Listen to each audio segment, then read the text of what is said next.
ఈ రోజు ఐనాపూర్ గ్రామంలో కోమరవెల్లి ఎస్ఐ రాజుగౌడ ఐనాపూర్ గ్రామంలో సైబర్ క్రైమ్ మరియు యువత డ్రగ్స్ మరియు చెడు అలవాట్లకు గురి కాకుండా మద్యం తాగి వాహనాలు నడపరాదని, హెల్మెట్ కంపల్సరీగా పెట్టుకోవాలని, మహిళల పట్ల జరుగుతున్న దాడులపైన అనేక విషయాలపైన ఈ రోజు గ్రామ పంచాయతీ వద్ద ప్రజలకు అవగాహన కల్పించారు.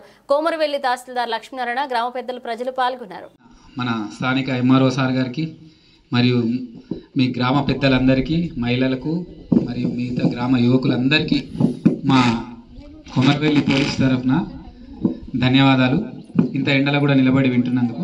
అయితే మేము కూడా సార్ వాళ్ళు చెప్పినట్టే రోజు ఎవ్రీడే ఒక విలేజ్ విజిట్ చేయమని మాకు కూడా ఇన్స్ట్రక్షన్స్ ఉన్నాయి సార్. దానిలో భాగంగా ఈరోజు ఐనాపూర్ గ్రామంకు రావడం జరిగింది. లక్కీలా సార్ కూడా మా భాగం కావడం జరిగింది. Thank you sir, thank you very much అడగగానే ఒప్పుకున్నందుకు. మరియు మిగతా గ్రామ పెద్దలందరికీ కూడా ధన్యవాదాలు. ముఖ్యంగా నేను కూడా గ్రామానికి ఇప్పుడు మండలానికి కొత్తగా వచ్చినాను, 1 month అయింది. గ్రామంలో ఏమైందంటే మన కొమరవెల్లి ఒక ప్రాశస్తమైన మంచి చరిత్ర ఉన్న ఒక టెంపుల్ ఉంది. దానివల్ల దాన్ని కాపాడుకునే బాధ్యత మన అందరి మీద ఉంది. దానికి మంచి ఎక్కువ మంది వస్తే, పర్యాటకులు వస్తే మనకు కూడా మంచిదే కాదా?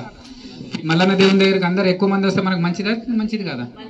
అట్లా మంచిది. దాని విషయంలో ల్యాండ్ ఆర్డర్ విషయంలో మేము చూసుకుంటాము. మిగతా విషయాలలో మీరు కూడా సహకారాలు చేయాలి. మేము ఎంతమంది ఉంటాం? 10-20 మందే ఉంటాం. మీరు ఎంతమంది ఉంటారు? గ్రామంలో మస్తు 1000, 2000, 3000 మంది ఉంటారు. కాబట్టి మీరు కూడా